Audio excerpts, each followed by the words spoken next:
Alright, here are the notes for 10.7, the area of circle and sectors. We talked a little bit about this today when I said the piece of pizza and that we would be doing this. So the first thing that you guys are going to have to fill in is the area of a circle formula, which is right at the top there.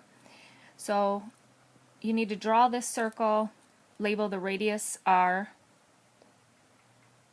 and hopefully everyone knows that the area of a circle's formula is pi times the radius squared. Now don't get that confused with the circumference formula, which is 2 times pi times r. It's the radius squared, and the units will be squared too, if that helps you remember it all.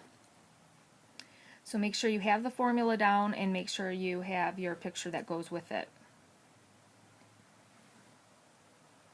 Now you guys can pause me and you can do that. I'm just going to keep going here. The sector of a circle definition, and I tried to make it as informal as I could. Basically it's a slice of pizza. If you think about the whole slice, it's a part of a circle.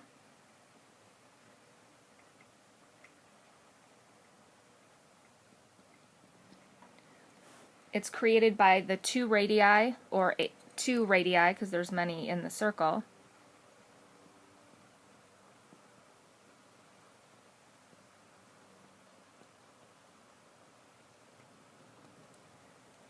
And the arc that connects the radii.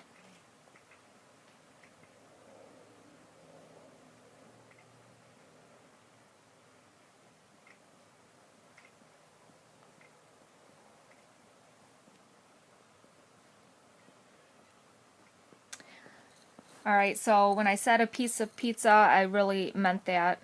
You know, you have your piece of pizza, or your whole pizza here, and there's the two radii in red, and the arc that connects the two is that black line there, right underneath the blue line. So a sector is that whole piece that I'm coloring in there. That's what a sector is. So the sector there in orange. Now there's a formula that goes with that. So in your notes, you're going to have to fill in this area formula here and also the picture that goes with it. Now when you're doing these, keep in mind there are sectors and there are segments. Next we're going to do a segment, so try and figure a way that you can keep the two straight. Now today, when we did 10.6 notes, we talked about the difference between the length of an arc and the measure of an arc. The length of the arc took a percentage of the circle that you were talking about, a portion of it, and then multiplied it by the circumference formula. This is similar to that in you're taking the percentage of your circle that is shaded, but you are multiplying it by the area formula. So if that helps you keep those separate and not think of another formula to memorize, hopefully you can remember that. So copy those down. We're going to do the formal definition of a segment of a circle. Now the segment is basically just the crust of the pizza, of your slice of pizza, I guess. It's the part that's enclosed by the arc. I'm trying to write as neat as I can. And the segments joining its endpoints, the arc's endpoints.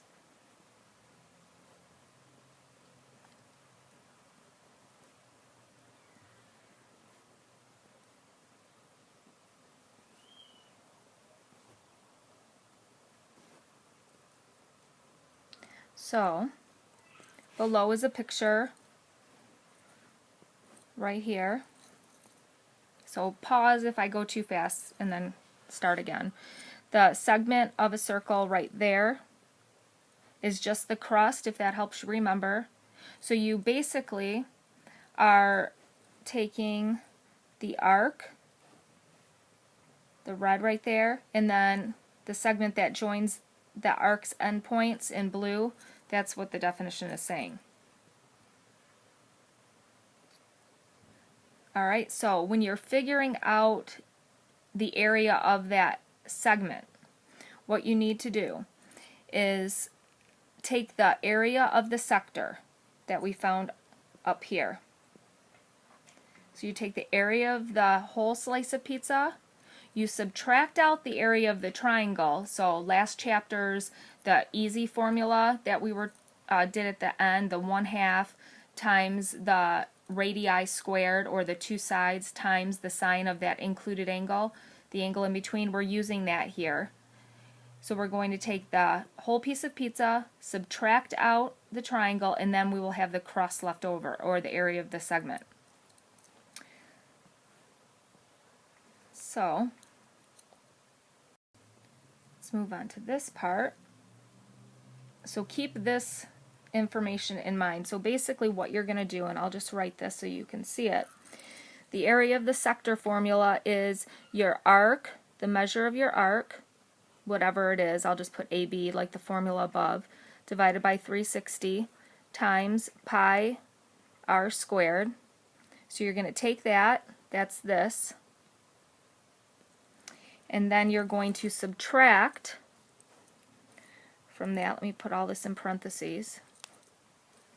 You're going to subtract the area of the triangle, which we will use generally the formula 1/2 times the radius squared times sine of the angle.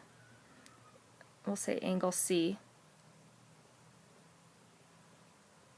And that will give you the area of the segment. So let's look at this circular bullseye. Now we're not doing this formula here for example 1, we'll do that in a second. But for this one, you have a bullseye, or a target, that, oh, it might help if I had my pencil. You make the target, and it says it's 2 feet in diameter. And then it says it's yellow except for the red bullseye in the center. So this right here is the red bullseye in the center, and its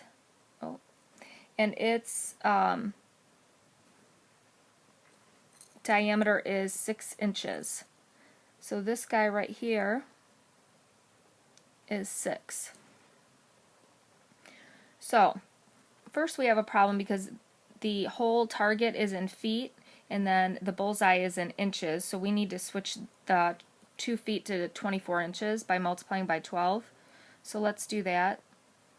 So basically what we have to do here is we need to take the whole area of the target and subtract out the area of the red. So area of target, I'll put of whole thing, minus the area of the red bullseye, and that will give us the yellow. And you can't see my yellow, so I better switch that back.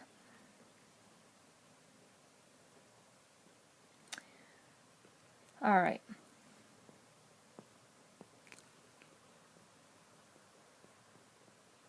Oh, my writing's getting worse. Alright, so now the whole area is just the area formula, the very first thing you wrote, pi r squared. So the whole thing is pi times 24, or I'm sorry, it's r, so we got to cut that in half, 12 squared. So the radius was 24 divided by 2, so 12 inches. And then we need to subtract the area of the red, which is a 6-inch diameter. That makes it a 3-inch radius, because we divide by 2. And if you put that in your calculator, it says round to the nearest whole number, so we can plug in 3.14 pi. And I'm going to do some of this shorthand, like this is 144 pi minus 9 pi equals 135 pi. That way I only have to type in the 135 pi.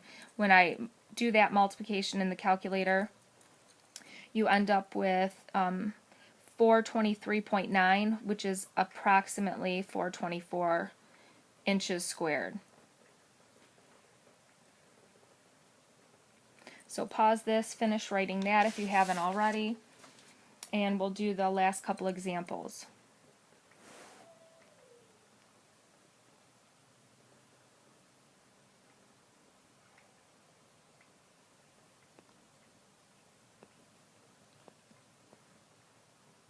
Maybe not. All right, let me go. There we go. All right, so example 2.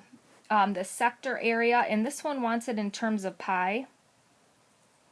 So when we find the sector area, that's when you take the percentage of the circle and times it by the area formula. So we are going to have the sector area is equal to the percent of the circle that we're using, the portion. That's my circle, times the area formula. That's our generalized overview of what we're about to do, just so you have an idea. So the area here is going to be, since we have the central angle, this is also 100 degrees, the measurement of that arc. So that's 100 out of 360. That gives us our percentage of our circle that we're interested in, times our area formula, pi r squared, where r here is 6. And it wants it in terms of pi, so we're not going to type in 3.14 in the calculator. So when we do this, these zeros can cancel. You can type this into the calculator if you want. This becomes 36. So this and this 36 cancel, and you're left with 10 pi. So that's without using a calculator to type all that in. But you can just as easily get 10 if you type in 100 divided by 360 times 36 or 6 squared, you'll get 10 anyway. So, and that is meters squared. Now this other example, find the area of the shaded segment. So this is where we do the sector minus the triangle.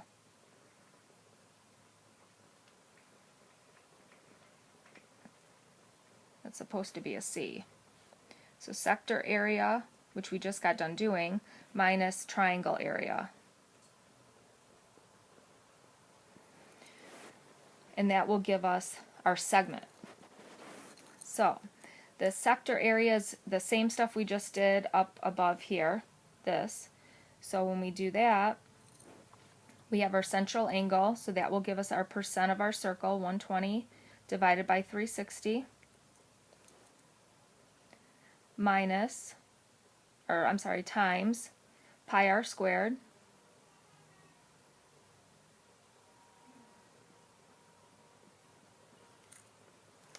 and then we will subtract the area of that triangle, which will be our formula from last chapter, 1/2 times the radius squared times the sine of our angle, 120. And it says round to the nearest tenth, so we can plug all this stuff into the calculator. You end up with, for this, about 602.88 minus this, 249.42, and that gives you about 353.46 feet squared.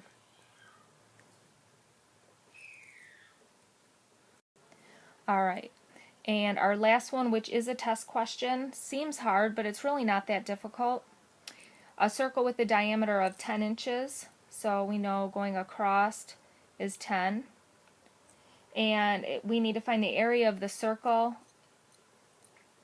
because they just want the shaded part. So if you find the area of the circle and subtract out the area of the square, then you will get the area that's shaded. So the area of the circle here, since the diameter is 10, that makes the radius of the circle 5. So we're going to have pi times 5 squared minus, now we're going to use that formula for the triangle once again, and we're going to get, we know that's a 90-degree angle because it's a square. So we're going to subtract out the 1/2 times the radius squared times the sine of 90. But there's 4 triangles. There's one there, and one there. Well, that's not really, it should be more over here. But there's 4 triangles to take out of there. So we'll have to multiply that by 4. So all this times by 4. And it wants it in terms of pi. So when we do this, we'll get 25 pi here. And then when you subtract out this, all that, this will cancel out. That'll be a 2. Sine of 90 is 1. So basically you get 25 times 2. Okay, 5 squared is 25 times the leftover 2 is 50. So you end up with 50. And that's how you do in terms of pi when you have a number in pi and a number not in pi. You just leave it like that, and that's your final answer, just like that. Hopefully this turned out well. I did not use this explain everything at before, so I hope it turns out okay. See you tomorrow.